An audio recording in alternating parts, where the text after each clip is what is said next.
Salut, on se retrouve aujourd'hui pour un nouvel archétype. Aujourd'hui on s'intéresse à Evolzor ou Evoltil ou Evolzar, étant donné qu'ils ont tous des noms différents dans l'archétype. Donc pour principe c'est des monstres, pour les types Evoltil ça va être des monstres reptiles feu, pour les monstres Evolzor ça va être des dinosaures feu, et derrière les monstres de l'extra deck vont être des Evolzar et vont être des dragons. Donc faut clairement pas se prendre rivalerie dans ce genre de deck.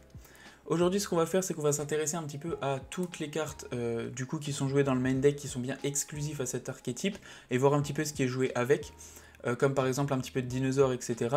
Derrière, on va voir l'extra deck, et ensuite on verra des combos comme d'habitude. Étant donné que le deck, il n'y a pas non plus énormément de cartes et énormément de combos, ça va aller plutôt vite honnêtement. On va commencer directement avec les Evoltil qui sont du coup les types reptiles du deck. Le premier qu'on va voir c'est Evoltil Folis qui est sorti dans Duelist Nexus et qu'on va jouer clairement x3 parce que ça accélère pas mal le deck.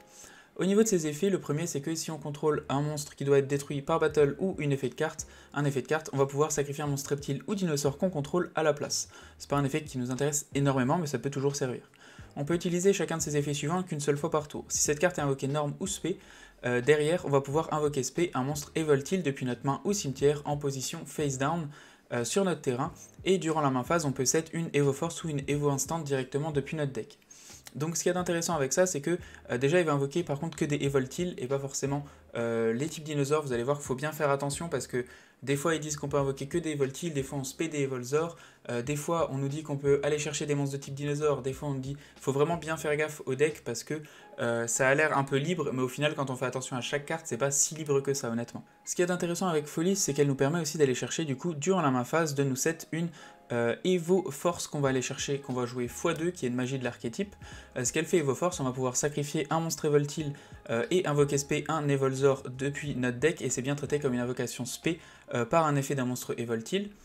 Donc cette carte là on va la jouer x2, et ce qu'elle permet en gros Folie c'est que on va spé un de nos Evoltil sur le terrain, derrière on va aller chercher la magie qui elle va aussi permettre de sacrifier le monstre qu'on a à 7 et derrière respé encore un Evolzor, donc c'est pour ça que c'est assez pratique. Ensuite on va passer au deuxième Evoltil qui est Najacho, qui est joué x3 feu reptile, aucun souci à ce niveau là. Ce monstre là c'est que si cette carte sur le terrain est sacrifiée, on va pouvoir invoquer spé un monstre Evolzor depuis notre deck. Donc c'est bien, elle permet bien d'invoquer seulement les monstres dinosaures de l'archétype. Ensuite pourquoi on la joue x3? Parce que le combo de elle plus notre Folie c'est intéressant. Avec Folis on va l'invoquer depuis notre main Najacho, on va faire notre Evo Force, on sacrifie notre Najacho et du coup on va pouvoir spé avec Evo Force et spé aussi avec l'effet de Najacho vu qu'elle s'est bien fait sacrifier. Donc en gros ça nous fait 2 spé assez gratuitement, donc c'est pour ça que le combo est intéressant avec ces deux cartes. Ensuite on va jouer Evoltil Megachirella qui est niveau 1, reptile aussi. On peut sacrifier du coup un monstre reptile, donc en général lui-même. Derrière on défausse un de notre main et on invoque spé un monstre level 6 ou moins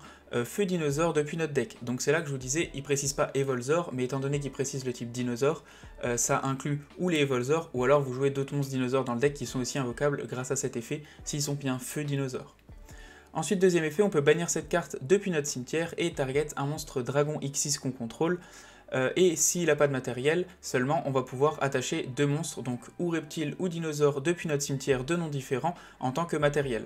Donc c'est un effet qui est intéressant, par exemple si vous faites votre Lagia, et que vous allez retirer vos matériels pour faire l'effet, c'est votre tour, et ben au lieu de par exemple vous avez plus rien en main etc, vous faites l'effet de Megachirella, vous lui remettez de matos et ça vous refait une negate, donc c'est assez intéressant, ce monstre là il est joué x2. Ensuite on arrive maintenant au Evolzor, donc le premier qu'on va voir c'est Evolzor Vulcano qu'on va jouer en général x2 dans ce deck là. Son effet c'est quand il est invoqué spé par l'effet d'un monstre Evoltil, donc par les reptiles, on va pouvoir target un monstre Evolzor dans notre cimetière et l'invoquer spé. Par contre il ne peut pas déclarer d'attaque mais on peut bien profiter de ses effets.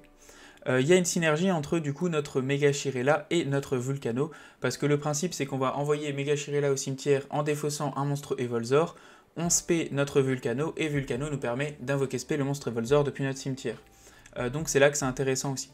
Ensuite on va voir Evolzor Elias qui va être joué x1, donc niveau 6, et c'est assez important qu'elle soit niveau 6, donc bien de type dinosaure. Quand ce monstre là il est invoqué spé par l'effet d'un monstre Evoltil, on va pouvoir spé un level 6 ou moins feu dinosaure depuis notre main, seulement depuis notre main, donc c'est pas non plus incroyable, mais ça peut servir dans certaines situations.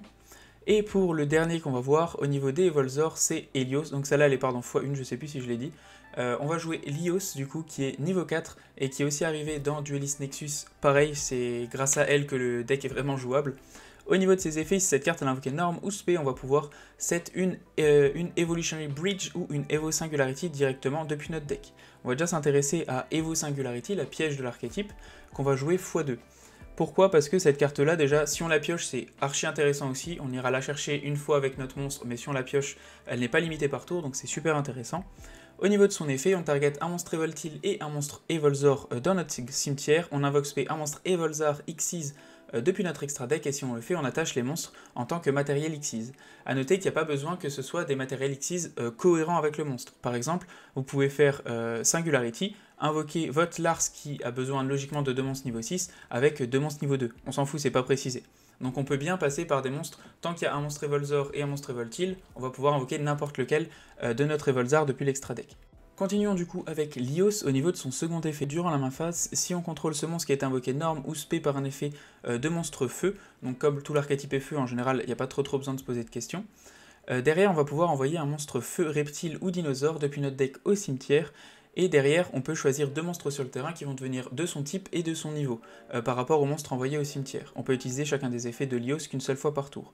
Donc ce monstre-là, on le joue x3, c'est vraiment une dinguerie. Pourquoi il est intéressant? Parce que si on veut passer nos monstres niveau 4 pour faire des Lagia ou des Dolka par exemple, on va pouvoir envoyer notre Divernosaur qui en plus nous permet ensuite d'aller chercher notre Archosaur et de faire tout ce qu'on veut avec Pilule. Donc c'est intéressant. Et deuxième possibilité, si on veut avoir accès à des Xyz de niveau 6, on va pouvoir envoyer notre Elias qu'on a vu juste avant au cimetière, et du coup les 2 monstres qu'on va sélectionner vont passer niveau 6, et à ce moment-là on a bien accès à Lars ou à Soldat. Donc c'est pour ça que cette carte est extrêmement forte, elle donne accès à plein de choses. Pour la dernière carte de l'archétype qu'on n'a pas vu, c'est une magie, c'est Evo Diversity, qui permet tout simplement d'aller chercher ou un monstre Evoltil ou un monstre Evolzor depuis notre deck à notre main, et on peut activer qu'une seule Eco Diversity par tour. Étant donné que le deck joue des dinosaures, on va avoir un petit panel de cartes dinosaures dans le deck qui sont vraiment intéressantes à jouer pour le coup. Les premières, ça va être Fossil Dick qui sont jouées x3, étant donné que ça va chercher tous vos monstres Evolzor dans le deck. Donc Lars, Lios et Vulcano, donc on va les jouer x3 pour stabiliser le deck. Ensuite, on va avoir potentiellement un Diverno, donc comme je vous disais, on fait l'effet de Lios, on envoie Diverno au cimetière. Ça fait derrière un monstre niveau 4 en Xyz. Diverno, on va pouvoir le bannir, on va invoquer spé notre Archosaur, détruire un monstre avec l'effet d'Archosaur pour aller chercher notre pilule, et derrière notre Archosaur, on va faire notre Linkuriboh. Notre Linkuriboh, on va l'utiliser pour faire notre Garna. Ensuite, on a Linkuriboh et Archosaur au cimetière. On active notre pilule, on bannit du coup Archosaur et notre Linkuriboh, et on fait notre Tyranno. Et du coup, ça nous fait en plus un monstre, enfin quelque chose en plus pendant le tour de l'adversaire, ou alors ça vous permet de taper beaucoup plus fort. Donc c'est pour ça que c'est intéressant de jouer Dino. Clairement avec ce deck là. Au niveau des autres cartes qu'on joue, bon il y a des pots de prospérité pour stabiliser, Call parce que vous prenez pas mal de trucs quand même, pareil des Imperm qui sont intéressantes, la piège, et après j'ai mis des TTT pour compléter. Clairement il y a un petit peu de place dans le deck, donc il y a moyen de caser un peu ce que vous avez envie, si vous voulez caser d'autres dinosaures ou quoi, il y a moyen de faire des trucs. Après à noter quand même que Diverno ça protège les dinosaures des effets activés, mais que faut bien du coup faire Dolka en premier pour se protéger de Nibiru. Parce que sinon, vu qu'ils sont tous dragons, si vous faites mal les choses, vous invoquez Lars en premier, vous prenez Nib et il le prend bien. Donc faut bien faire attention à vos timings à ce niveau-là. On arrive maintenant à l'extra deck, donc les premières c'est Secure Garna et Linkuriboh dont on vient de parler, qu'on va jouer x1. Ensuite il y a Mascarena qui peut être intéressante dans le deck, Phoenix, Unicorn, Access Code, j'en parle plus. Ensuite on a Bagooska, étant donné que si on n'a rien du tout, ça peut toujours servir de faire un Bagooska et de tenir un tour grâce à lui. Et ensuite on va jouer tout simplement un gros panel de monstres Xyz, donc 2 Dolka, 2 Lagia, un Lars et un Soldat. Pour rappeler, pour faire Dolka du coup et Lagia, c'est bien 2 monstres level 4 dinosaures, donc c'est pour ça qu'on a bien besoin de notre Lios et de son effet, parce que sinon c'est compliqué d'avoir 2 dinos de niveau 4 sur le terrain.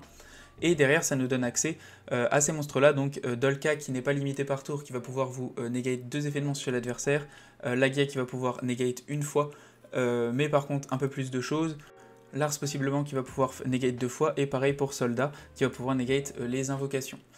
Donc voilà, pour le premier combo, du coup on va avoir besoin de Mega Shirella, on va avoir besoin d'un monstre dinosaure, peu importe lequel, et ensuite on va avoir besoin de notre monstre juste ici, Lios. Donc ce qu'on va faire, c'est qu'on va norm notre Shirella, on va pouvoir activer son effet, on va s'envoyer au cimetière et défausser notre Lios. Ensuite on va invoquer spé notre Vulcano pour pouvoir spé notre monstre du cimetière, on active son effet, on réinvoque notre Lios depuis le cimetière. Lios va activer son effet, on va pouvoir set notre piège depuis notre deck, juste ici. Ensuite, on va pouvoir activer son second effet, envoyer notre Divernosaure au cimetière et pouvoir derrière activer l'effet de Divernosaure. On se bannit, on invoque notre Archosaure sur le terrain. On active l'effet d'Archosaure qui a bien besoin d'un monstre dinosaure pour aller chercher la pile. On va chercher pile. Derrière, on va pouvoir faire notre Linkuriboh juste ici. On va pouvoir faire notre Gardna juste derrière, comme ceci. Ensuite, on va faire notre Dolka. Hop, on va faire un Dolka juste là. En soi, il vaut mieux faire Dolka avant de faire vos effets, enfin vos invocations avec Linkuriboh et tout, ça vous évite de prendre Nib en vrai. Je l'ai pas fait, mais c'est vrai que c'est plus intelligent. Et ensuite, on va pouvoir faire notre double Evolution Pile, on va pouvoir bannir ça et bannir notre Linkuriboh, et derrière faire notre Tyranno.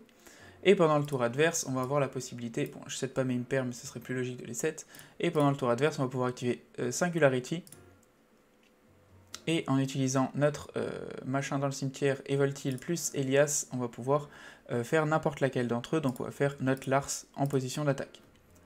Et au final, on finit quand même avec deux negates de monstres, la negate de Lars, et derrière, on va pouvoir activer aussi l'effet de Tyranno.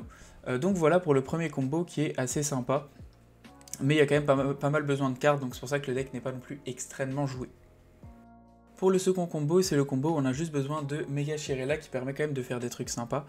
Donc pour ce faire, on va l'invoquer, on n'a rien besoin de plus, on va activer son effet, on va se sacrifier, défausser notre hache pour le coup, on va invoquer un Lios sur le terrain. Ensuite, on va activer l'effet de Lios, on va pouvoir aller chercher notre Singularity, on va pouvoir activer le deuxième effet de Lios comme il a été invoqué par un monstre feu, envoyer notre Divernosaure au cimetière, bannir notre Divernosaure et aller chercher notre Archosaure. Archosaure arrive sur le terrain, on fait l'effet, on l'envoie au cimetière, on va chercher Pilule. Derrière, on a notre Pilule, donc ce qu'on va faire, c'est qu'on va pouvoir faire notre Linkuriboh juste ici, on va pouvoir ensuite faire notre Secure Gardna. Et ensuite, on va pouvoir bien activer notre Pilule, bannir notre Linkuriboh plus notre Archosaure, invoquer notre Tyranno. Et derrière, pendant le tour adverse, on a bien la piège Evo Singularity, on va pouvoir l'activer, on va pouvoir prendre notre Evolzor plus notre Evoltil, et derrière, on va pouvoir invoquer ce qu'on a envie, donc moi je vais faire un Dolka, et voilà. Donc voilà pour le deuxième combo où il faut qu'une seule carte, donc pour le coup, le combo une seule carte du deck est vraiment bon je trouve, il n'y a vraiment pas de souci à ce niveau-là. Donc ça je trouve ça fort. Après le deck reste quand même assez faible dans le sens où si vous faites negate un effet ou vous prenez une entrap c'est quand même assez compliqué. En tout cas grâce aux nouvelles cartes ça reste quand même jouable clairement. Et en plus il y a d'autres decks qui sont un petit peu fusionnables comme Ogdoatic ou des trucs comme ça qui sont sympas. Donc pourquoi pas. Je verrai peut-être ça quand je verrai Ogdoatic, mais pour le moment je voulais rester sur un truc assez pur étant donné que c'est jouable comme ça. Mais voilà, j'espère en tout cas que l'archétype vous aura plu. Merci d'avoir regardé, n'hésitez pas si vous pensez à des choses. Ciao, à plus!